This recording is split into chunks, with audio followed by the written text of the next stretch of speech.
the 1880s, Frederick Hamilton Temple Blackwood, first Marquess of Dufferin and Ava, styled as Lord Dufferin, sets out to Ireland on a vacation at a country house in Ireland.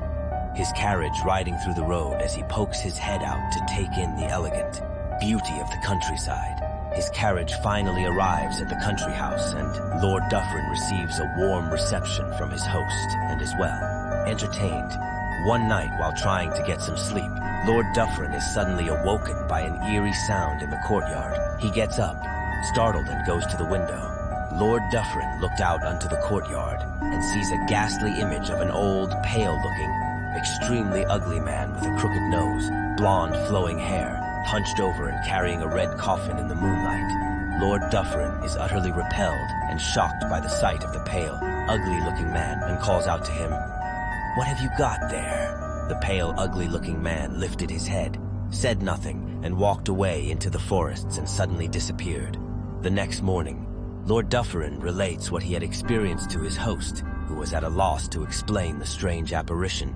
Lord Dufferin himself combs the scene of the place where he saw the man, but finally shrugs it off as a strange occurrence unlikely to occur again. Several years later, in the 1890s, Lord Dufferin, who is now the British ambassador in Paris, was in Paris attending an international reception at the Grand Hotel. He meets, greets, and makes conversation with several persons, guests and diplomats. He then steps away with his private secretary towards an elevator near the hotel lobby.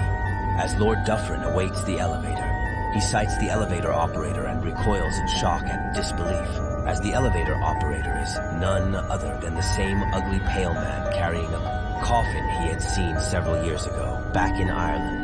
Lord Dufferin tries frantically to inquire about the identity of the elevator operator, but nobody has a clue about the identity of the elevator operator, and are all impatiently waiting for the elevator to move. Lord Dufferin tries to warn them to refrain from entering the elevator, but they do not heed to his warnings as the elevator operator stares eerily and strangely at him, saying nothing.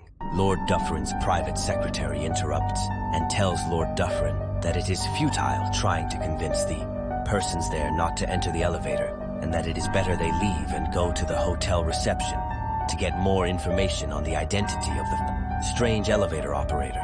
They both leave for the hotel reception, and no sooner had they asked the receptionist about the identity of the strange, pale, ugly man that everyone hears a loud screeching noise and then a loud crash. It turns out that the elevator has catastrophically crashed, plunging to the bottom of the shaft and killing all its occupants.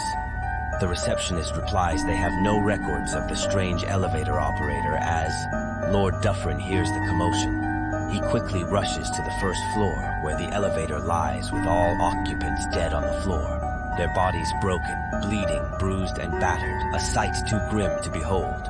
It causes Lord Dufferin to feel sick in his stomach as he surveys the victims, searching for the remains of the strange, ugly man who is nowhere to be found. To his great shock and surprise, Lord Dufferin steps away to search for the strange, ugly man when he finally sights him at the far end of the hotel, this time carrying the same red coffin he had been seen carrying when Lord Dufferin first saw him at Ireland. Lord Dufferin, his heart racing, chases him through an ornately, elegantly adorned Parisian corridor, shouting for the man to stop, but the strange, pale-looking man pays him no heed and suddenly disappears, leaving Lord Dufferin with a shocked expression of disbelief and terror. Please like, follow, and subscribe to get more historic, scary stories and unsolved mysteries.